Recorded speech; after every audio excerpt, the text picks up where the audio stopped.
everyone. This is Margaret Manning with 60 and Me. This is the place where women over 60 come to be inspired. And my guest this evening is Judith Boyd.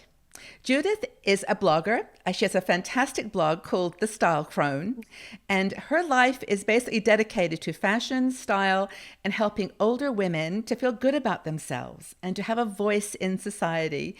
Welcome, Judith. Thank you, Margaret. It's so good to be here. It is great to have you here. I am so thrilled because I have actually a lot of questions about fashion. I've been thinking about it since the last time we spoke, which is about a year ago, I think, wasn't it? It was. Yeah. And since then, I don't know if you know, I went down to Milan and we did a fashion video series with Mhm. a woman from Italy, and her Melanie Page, great stylist. But we talked about a couple of things I'd like your opinion on. One was body shape, Yes. your body size and shape, and also Uh-huh. your sort of your wardrobe essentials, how to choose clothes that Mhm. accentuate and make those good things look good and hide Right. the negative things. So first of all, do you subscribe to this theory though that we have to wear different types of clothing if we have a different body shape? What's your view on that? I think that, well, it's probably true. I really don't know the rules, and I, I kind of instinctively at this point in my life Right.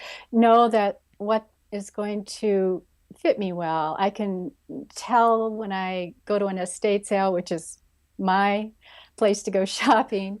I can usually tell if it's going to fit me, and I can tell if it's going to be something that will be okay with my body type. And but it's not really something that I could articulate. It's more instinctive in that I look in the mirror, as I think I've told you before, and if it looks good to me, then I go with it. So I'm probably not the person that is able to articulate um, how that how I could describe it for other people, but Yeah, no, I think you've touched. I think actually, Judith, you've answered the question in a really beautiful way, and that is, I think that a lot of your business is style. You are, you blog about it. mhm, You take pictures. You have a passion for hats, and you have uh-huh, a passion about keeping classic fashion going, but a lot of women don't. And for example, I am. I'm a little bit bigger than you, and I'm smaller on the top, and I have a waist, but I have bigger right, hips. So I'm uh-huh, probably maybe a size or even two sizes bigger on the bottom than I am uh-huh, on the top. hmm So, because I'm now kind of thinking about it, like you said, instinctually, I would go for a yes, jacket that kind of goes in at the waist and maybe uh-huh. has a little bit of a, I think you called it a peplum sort Yes, of a swirl peplum. at the back. Uh-huh. And Right. so I think what you're saying in a way is know yourself. Take a look at your Right. body and And then maybe instinctually. experiment Yeah. a little bit. It's easy, and I think for myself, um, I've spent so much time in the recycled clothing world, such as estate sales, thrift shops, Yeah. and consignment stores. Um, and I've experimented, and then I've come down to, at this point in my life, what I like, what I feel comfortable in. So I think maybe it takes some experimentation, and it's inexpensive to do so at a thrift shop. I honestly, That we you should could, do it. We should do a talk about thrift shops one day because uh-huh. the things you find in thrift shops, maybe you have better thrift shops in your neck of the woods, but you do such an amazing job of finding, like we talked about earlier, just having little detail, like a little brooch, Detail. you know, Right. that, Something that's interesting and unique yeah, and might be something that expresses one's personality from the inside out. yeah, Doesn't have to be anything revolutionary right. or a huge step. Just something Just that has your voice. I read right, somewhere it was a great quote about how your clothing is really your voice. It's your right, outer expression of your inner right, self. But I want to go right. back for a second to body shapes and choosing clothes. Yes. And then you said instinctually, and that is I think that's Hmm. great advice. And experiment and try things that feel good.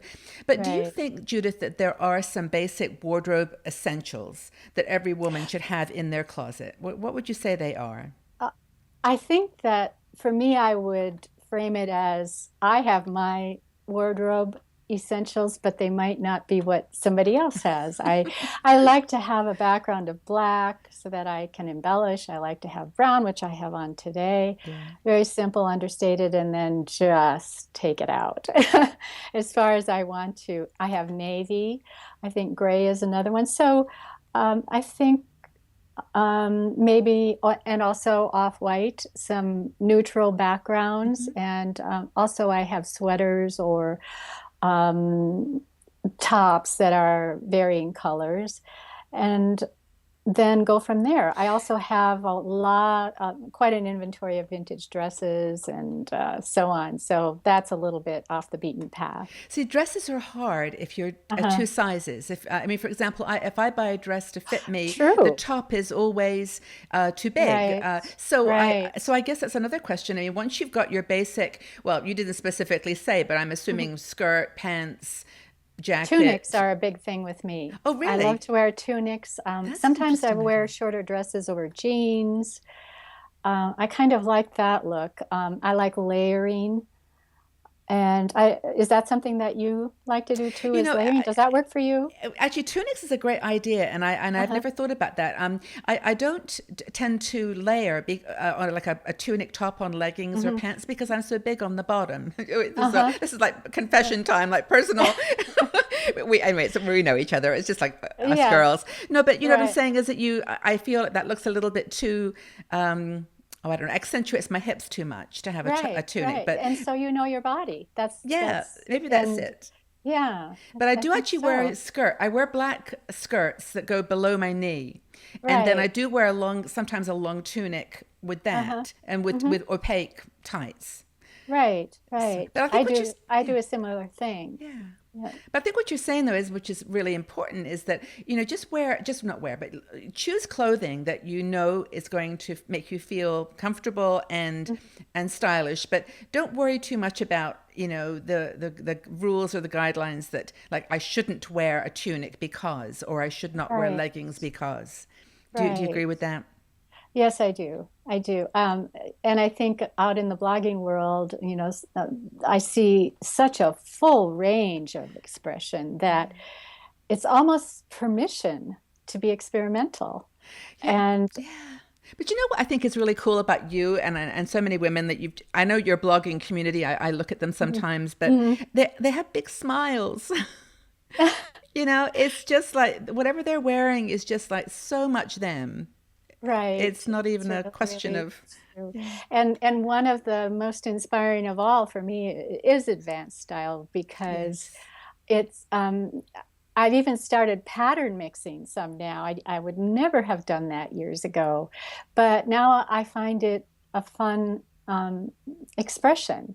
And there are some of the bloggers that I know have presented guidelines for pattern mixing. So I can't say that I'm totally not into guidelines because I did pick up some of that, and then it can be instinctual. That and I don't even know if I can articulate what those guidelines are. It's kind of like finding a common color in two patterns and then putting them together. Yes. So um, I might say that I don't have guidelines, but perhaps I do. It's making me think. Our discussion is making me think. Yeah. I think that guidelines are to be not to be followed like a rule, but they're there to just Right, make you, just as you said, experiment with things and just like, for example, floral and stripes. right. I really like that together. And I do I too. would probably not say, oh, that's perfect for me, but I've seen women wear yeah, a floral skirt with a striped top and Mhm. maybe a belt or something to, it's just Right, really pretty and right. it just works. But one thing I did want to ask you was about tailoring because going Uh-huh. along with this classic, sort of philosophy and Hmm. having clothes that fit you well. Do you use a Right. tailor a lot? Is that something that you I do? do. If I would prefer to buy or purchase something that fits me perfectly, but that's not the real world because we're all unique. And so, as I state, sometimes well, if I go to an estate sale and I find something that is so fabulous that I cannot possibly let it go by, but it needs some tailoring to fit me perfectly, then yes, I do use a tailor. And I try to keep it as at a minimum because it is rather expensive.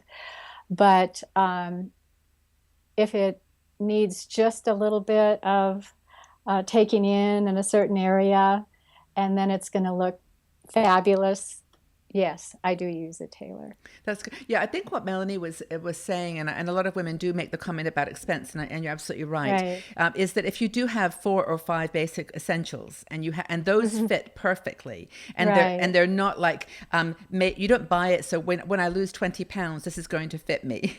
That Right. you are Right. honest and you buy it exactly like Uh-huh. pants, for example, that you then can spend a bit more because you'll wear those pants for 10 years or more. You'll Right. just keep they'll be feeling good all the time. So, Right. One I started wearing large scarves, large silk scarves as skirts, and traveling with yeah, like a them. sarong. Yeah, Yeah, yeah. but more, I would say, skirts, scarves that I've found at estate sales that are large and very beautiful and silk. And so that's one of my recent ideas for embellishments because it's easy to travel with a number of silk scarves. Well, from a So, packing perspective, I mean, you could just right, take, 4 black pieces and 10 right, scarves, and right. you've got, in fact, I've got my scarf. I brought a scarf here in Uh-huh. honor in honor of you. Oh, that's very Can you see sweet. my That's a scarf? beautiful, it's I a beautiful really, I scarf. love this scarf, and it's got beautiful colors in it. It's from It's Australia, gorgeous. and I just love it. I think it's great. So I'm now wearing my It's scarf, beautiful. It's even though beautiful. it's probably against the rules. How I'm could going it to. possibly be against the rules to I'm going wear to wear something of it. such beauty? Thank you. Well, I think that's what you say. Look, if there has a response like that with you, like you looked at this little scarf and you went, "Oh wow, that's really Right, cute." That's what exchange between women is all about, isn't it? right, If we're not dressing for right, men at this age, who cares? I mean, we could dress for ourselves and, to please other people and please ourselves. right, right. Sounds good to me. I agree. It is always wonderful to chat with you and to be inspired. And I'm going to wear my scarf now. I'm going to keep it on. I think I'm doing it. That's, I'm doing it all wrong. I'm sure you'll have to give no, me a scarf it looks graceful. wrapping. Okay. Thank you so much, Judith. It's been great chatting with you, and we'll Thank talk you. again A pleasure. soon.